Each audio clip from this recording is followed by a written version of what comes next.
What is business? Is it making money or helping people? Who are businessmen? Are they CEOs or small business owners?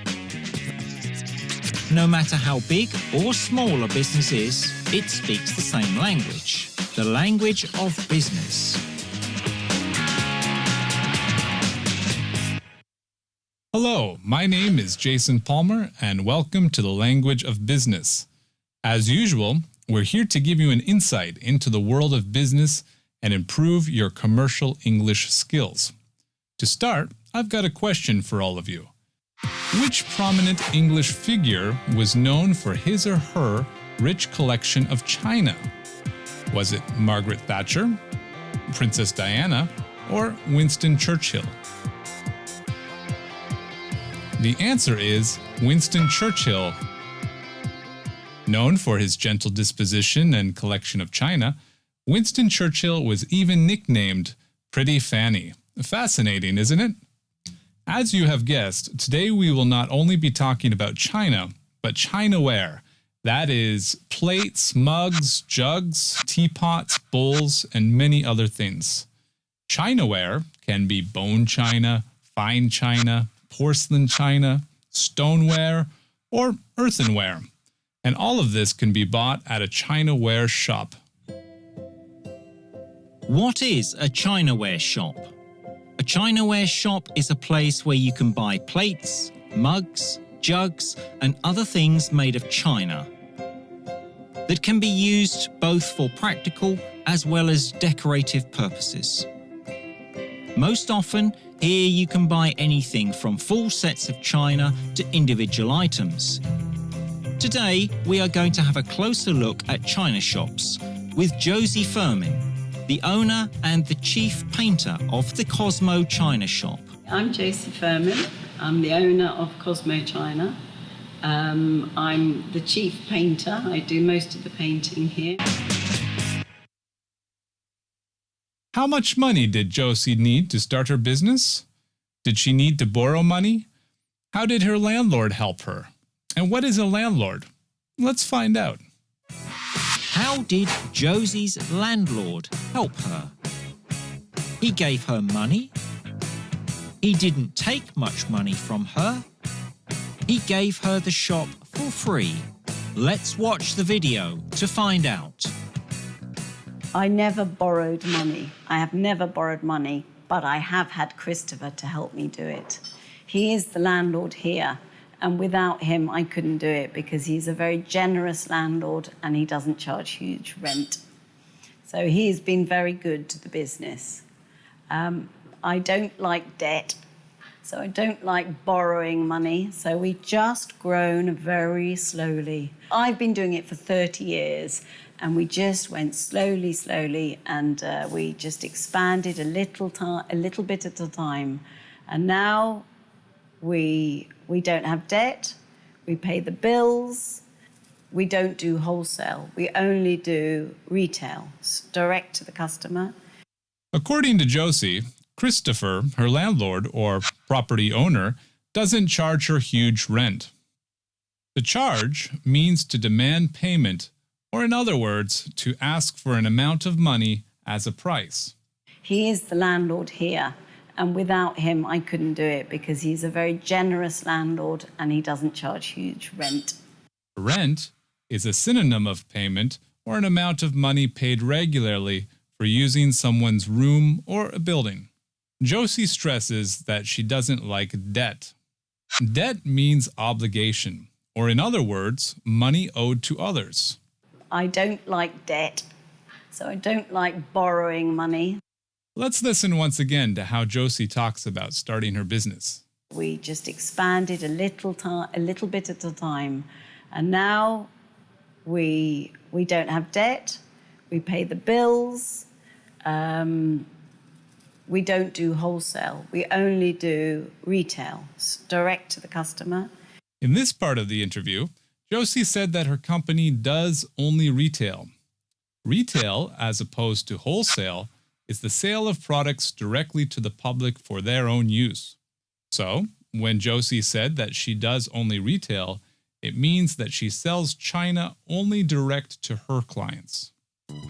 So, how did Josie's landlord help her? Right, he didn't take much money from her. He is the landlord here, and without him, I couldn't do it because he's a very generous landlord and he doesn't charge huge rent. Now it's time to check what you've learned so far. Try to match the words to their meanings. Match the words to their meanings.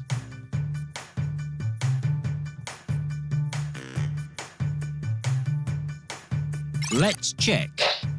Rent is regular payment for an apartment. Debt is money that you owe to others. And retail is selling directly to customers.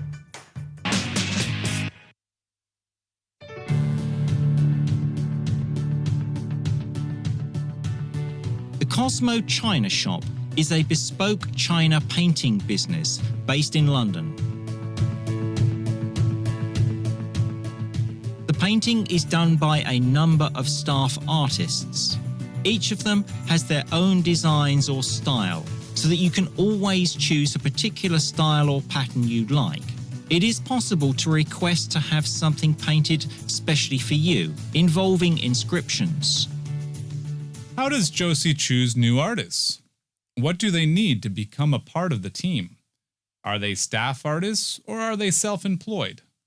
By the way, self-employed means a person who works for himself instead of for an employer. Remember that self-employed is usually a synonym of freelancer. How does Josie choose artists? They have to fit the shop's style. They have to sell their works themselves. They have to have their own style. Do you know the answer? Let's listen to Josie. I never try and overlap the styles. So when I get a new artist, I want them to be offering something different.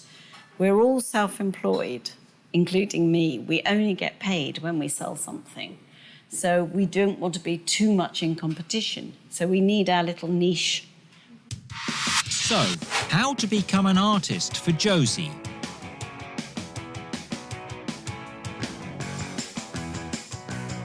You need to have your own style. When I get a new artist, I want them to be offering something different. And that's a wise approach to running a business. Everybody needs motivation and a little niche for themselves. Now, let's move on to the next part of our program and discover what you can buy at the chinaware shop.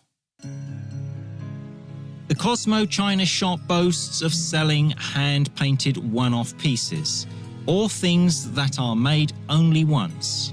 You have a unique possibility to buy a creative, exciting, and most importantly, unique gift for you and your loved ones. That's what makes this business successful. Now, let's listen to Josie and try to understand what she does to organize the work of the company's artists. Where do Josie's artists get their working tools? They buy them from Josie. They use their own tools. They use tools for free. Let's find out.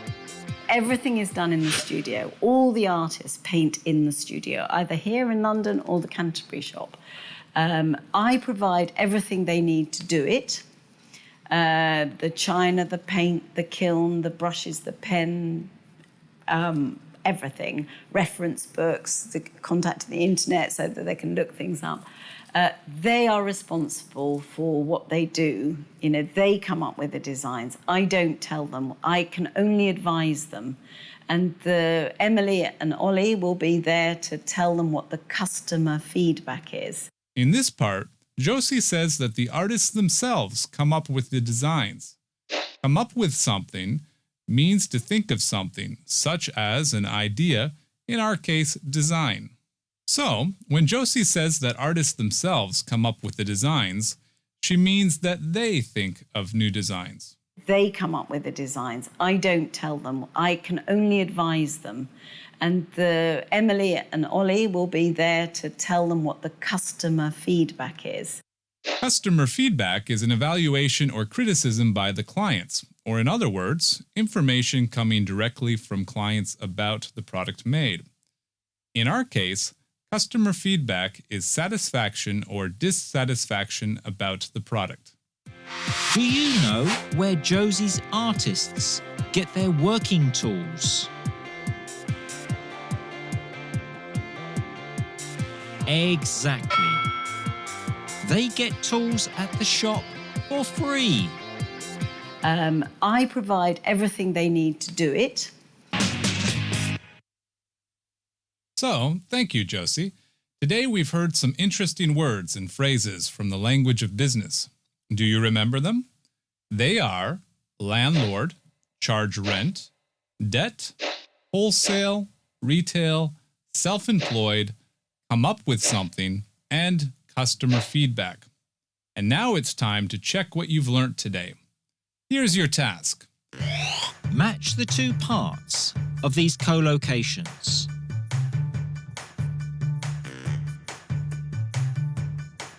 Customer feedback.